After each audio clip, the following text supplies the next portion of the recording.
Assalamualaikum warahmatullahi wabarakatuh. Ada satu hadis dari Nabi Shallallahu Alaihi Wasallam yang saking populernya mungkin sering kita dengar di mimbar-mimbar masjid atau kutipan media sosial. Kalimatnya pendek, perbanyaklah mengingat pemutus kelezatan alias kematian. Biasanya reaksi pertama kita saat mendengar kata mati itu langsung merinding, bikin lemes, atau bikin kita jadi malas ngapa-ngapain. Tapi ada alasan kenapa Rasulullah Shallallahu Alaihi Wasallam menyuruh kita memperbanyak mengingat mati. Menariknya, belakangan ini para ilmuwan, psikolog, hingga ahli neuroscience di berbagai universitas top dunia meneliti apa yang terjadi pada mental dan otak manusia ketika mereka memikirkan kematian. Dan tebak apa hasilnya? Temuan mereka justru bikin kaget. Efek memikirkan kematian ternyata bukannya bikin depresi, justru bisa bikin hidup kita jauh lebih bahagia, lebih tenang, dan super produktif. Yang pertama, sains di balik rem kehidupan. Di dalam dunia psikologi modern, ada sebuah teori yang sangat terkenal bernama Terror Management Theory atau disingkat TMT.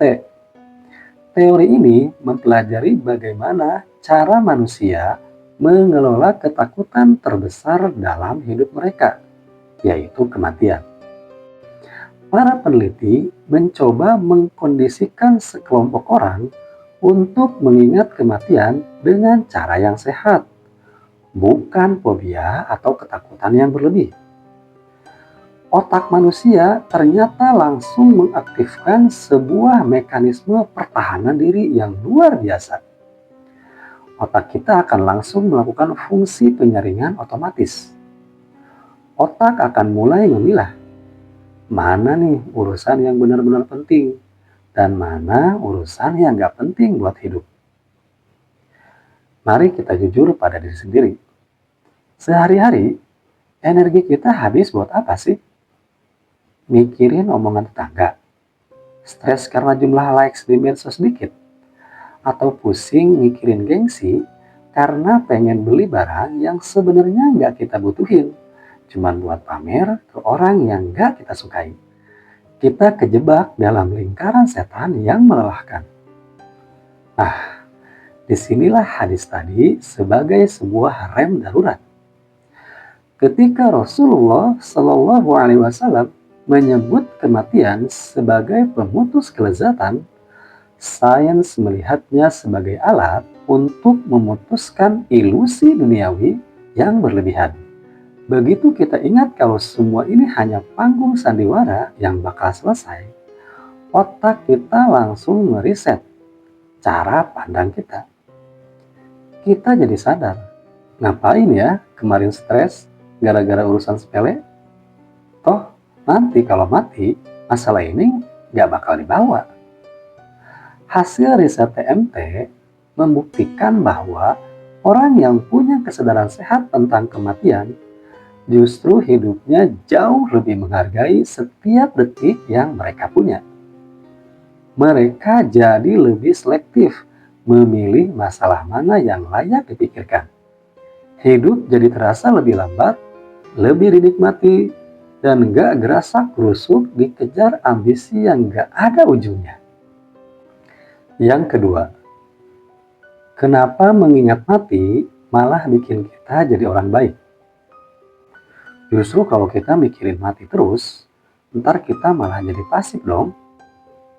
Malah malas kerja, malas bersosialisasi, terus mojok aja di kamar sambil nunggu ajal. Ternyata, sains membantah keras ketakutan itu. Sebuah studi besar yang pernah diterbitkan dalam jurnal ilmiah Personality and Social Psychology Review meneliti sebuah fenomena yang mereka sebut sebagai death reflection atau refleksi kematian. Dalam eksperimen tersebut, para psikolog mengkondisikan para peserta untuk merenungkan kematian secara mendalam dan personal. Bukan cuma sekedar tahu semua orang bakal mati, tapi benar-benar merenungkan bagaimana kalau hari ini adalah hari terakhir mereka. Hasilnya justru bikin para peneliti kagum. Orang-orang yang habis melakukan refleksi kematian menunjukkan lonjakan drastis pada perilaku yang disebut prososial dan altruisme. Altruisme itu adalah sifat di mana seseorang peduli banget sama kesejahteraan orang lain tanpa mengharapkan imbalan. Setelah mengingat kematian, ego manusia itu perlahan-lahan mengempis seperti balon yang bocor. Ketika ego kita mengecil, ruang di dalam hati kita untuk empati jadi makin luas. Efeknya, orang-orang dalam penelitian itu jadi lebih dermawan, lebih gampang memaafkan, lebih suka menolong, dan mendadak kadar keegoisannya menurun drastis. Dalam Islam, mengingat kematian itu bukan buat bikin kita pasif, tapi justru jadi pemicu utama untuk ngegas amal solih. Kita jadi mikir, di sisa umur ini saya hanya ingin fokus menanam kebaikan. Semoga dalam hidup ini bisa meninggalkan manfaat bagi orang lain. Secara biologis, berbuat baik kepada orang lain itu melepaskan hormon yang bernama oksitosin dan endorfin di otak kita. Hormon-hormon ini yang bertanggung jawab bikin kita merasa damai dan bahagia. Jadi, rumusnya gini. Ingat mati, ego turun. Jadi lebih suka bantu orang, hormon bahagia keluar. Kesehatan mental kita membaik. Masya Allah, ternyata satu anjuran agama bisa berdampak sistemik ke biologi tubuh kita. Yang ketiga, menjinakkan amigdala dan hormon stres. Sekarang, mari kita bedah dari sisi neuroscience atau ilmu saraf. Di dalam otak kita, ada satu bagian kecil berbentuk seperti kacang almond yang namanya amigdala. Tugas utama amigdala adalah sebagai alarm bahaya.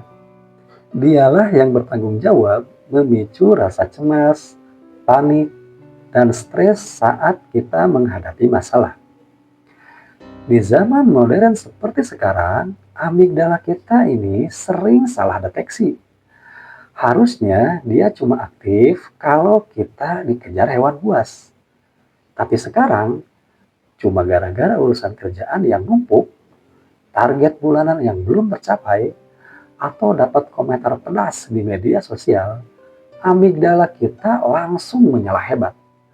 Efeknya, tubuh kita kebanjiran hormon kortisol alias hormon stres. Kalau kortisol ini numpuk terus tiap hari, imun tubuh kita drop. Kita jadi gampang sakit, cemas, bahkan insomnia. Lalu, apa hubungannya sama hadis yang mengingat kematian tadi? Sebuah penelitian neuroscience menemukan fakta yang sangat menarik. Ketika seseorang melatih otaknya untuk menyadari kefanaan hidup, bahwa dunia ini sementara dan semua masalah di dalamnya punya tanggal kadaluarsa, aktivitas amigdala justru perlahan-lahan menurun. Logikanya gini, otak kita mendadak punya pemikiran yang jauh lebih luas. Masalah-masalah kecil yang tadinya dianggap sebagai akhir dari dunia oleh amigdala tiba-tiba turun kasta jadi masalah yang biasa saja. Otak kita seolah-olah berbisik, tenang, ini cuma masalah kerjaan sementara. Nanti kalau waktunya tiba, semua ini nggak akan ada artinya lagi. Jadi, ngapain sampai kita stres? Sampai merusak tubuh sendiri. Ketika pemikiran ini terbentuk, produksi hormon kortisol berkurang dan tubuh kita mulai memproduksi zat kimia lain yang bikin rileks. Jadi, kalau selama ini kita mengira mengingat mati itu bikin stres, sains justru membuktikan sebaliknya.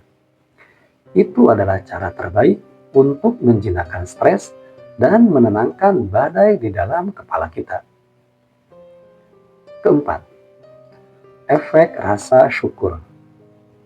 Fakta ilmiah berikutnya datang dari para peneliti di University of Kentucky.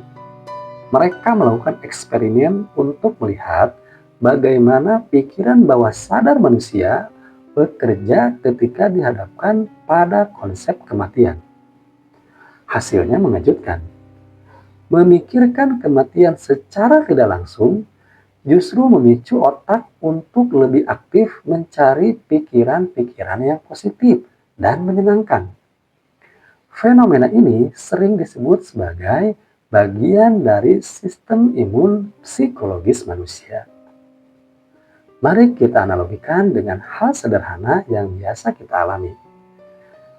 Kalau kita punya smartphone baru dan kita tahu barang itu gampang pecah kalau jatuh, kita pasti bakal merawatnya dengan sangat hati-hati.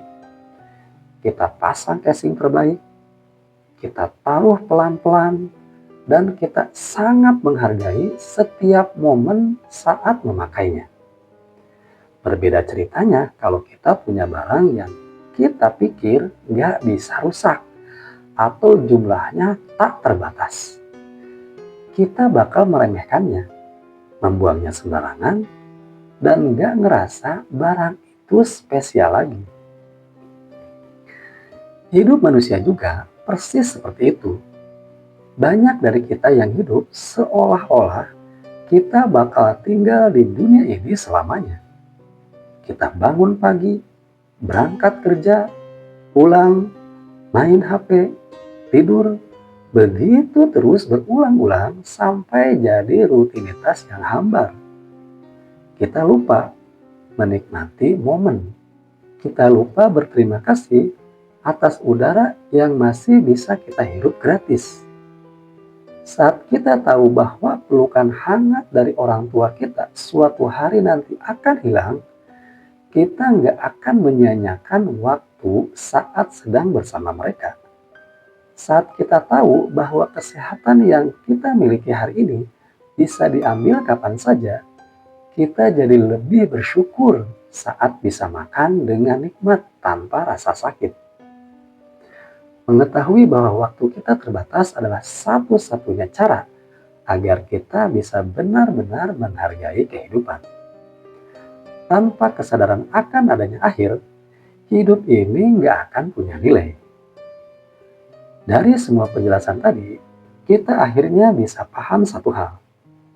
Perintah Rasulullah Shallallahu Alaihi Wasallam untuk memperbanyak mengingat kematian sama sekali bukan doktrin untuk membuat umat Islam menjadi orang yang pesimis, penakut, atau malas bergerak.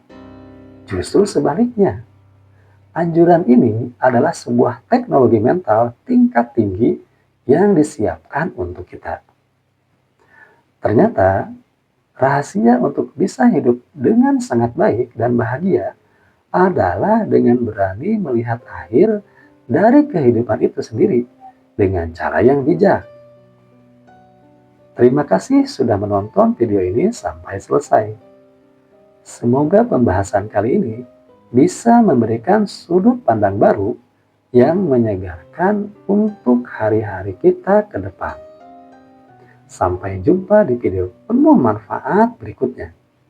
Tetap sehat, tetap tenang, dan mari terus menyirami diri dengan ilmu. Wassalamualaikum warahmatullahi wabarakatuh.